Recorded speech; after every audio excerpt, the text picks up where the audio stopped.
Tuhan bersamamu. Inilah Injil Yesus Kristus menurut Lukas. Ketika genap waktu pentahiran menurut hukum Taurat, Maria dan Yusuf membawa anak-anak Yesus ke Yerusalem untuk menyerahkan dia kepada Tuhan seperti ada tertulis dalam hukum Tuhan. Semua anak laki-laki sulung harus dikuduskan bagi Allah. Juga mereka datang untuk mempersembahkan kurban menurut apa yang difirmankan dalam hukum Tuhan, yaitu sepasang burung tekukur atau 2 ekor anak burung merpati. Adalah di Yerusalem seorang bernama Simeon. Ia seorang yang benar dan saleh hidupnya, yang menantikan penghiburan bagi Israel. Roh Kudus ada di atasnya, dan kepadanya telah dinyatakan oleh Roh Kudus bahwa ia tidak akan mati sebelum melihat Mesias, yaitu dia yang diurapi Tuhan. Atas dorongan Roh Kudus, Simeon datang ke bait Allah.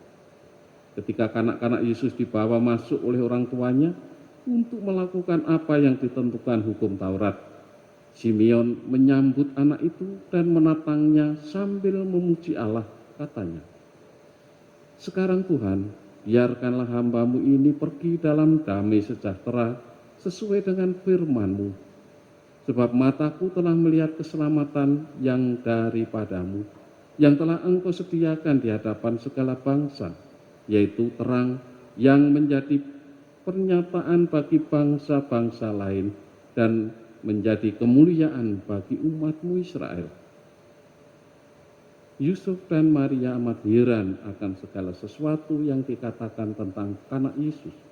Lalu Simeon memberkati mereka dan berkata kepada Maria, ibu anak itu, "Sesungguhnya anak ini ditentukan untuk menjatuhkan atau membangkitkan banyak orang di Israel dan untuk menjadi suatu tanda yang menimbulkan perbantahan. Dan suatu pedang akan menembus jiwamu sendiri, supaya menjadi nyata pikiran hati banyak orang." Demikianlah Injil Tuhan.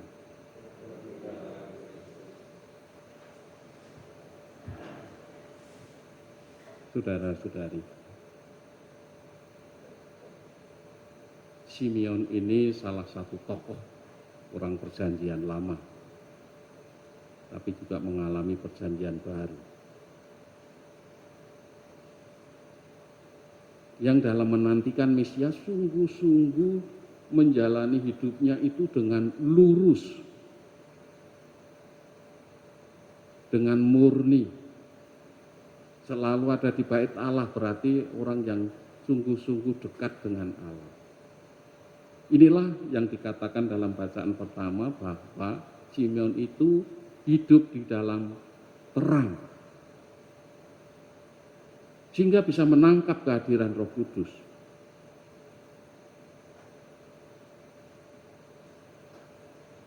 Dan kepadanya telah dinyatakan oleh Roh Kudus bahwa ia tidak akan mati sebelum melihat Mesias. Jadi begitu melihat anak Yesus selalu dia mengimaninya.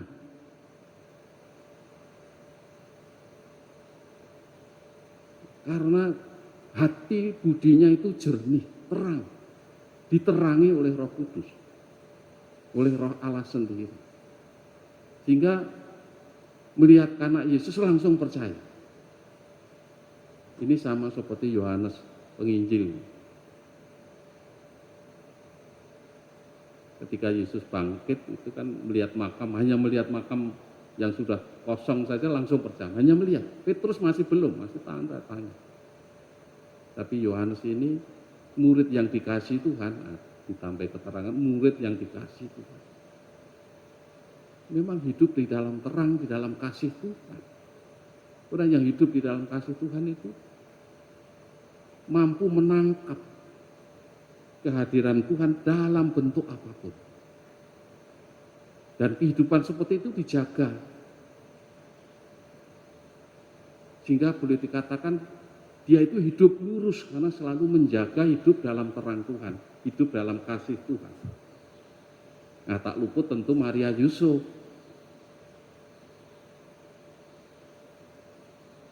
Kalau Simeon dengan demikian dia bisa menatang anak Yesus, kalau Maria Yusuf ini kan jauh lebih lagi.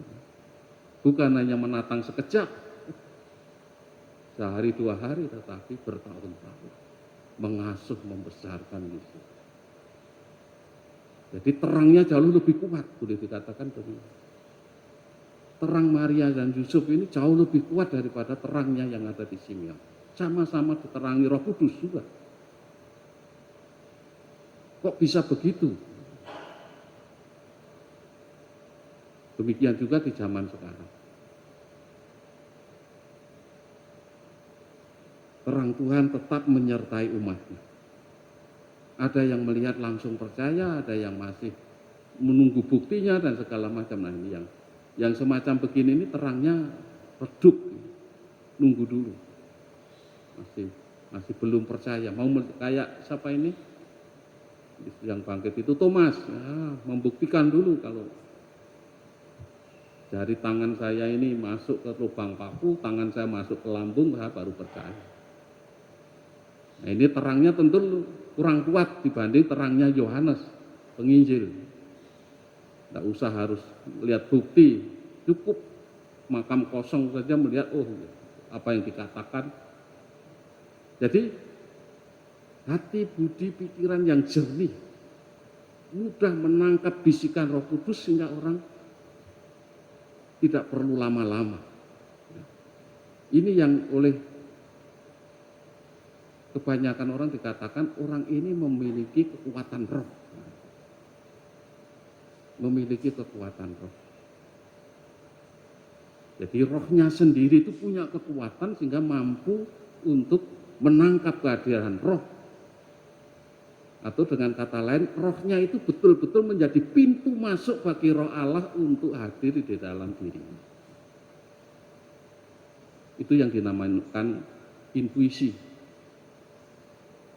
Orang yang punya intuisi itu dalam hitungan detik langsung dia bertindak, langsung dia percaya, nggak usah nunggu bukti, nggak usah menunggu.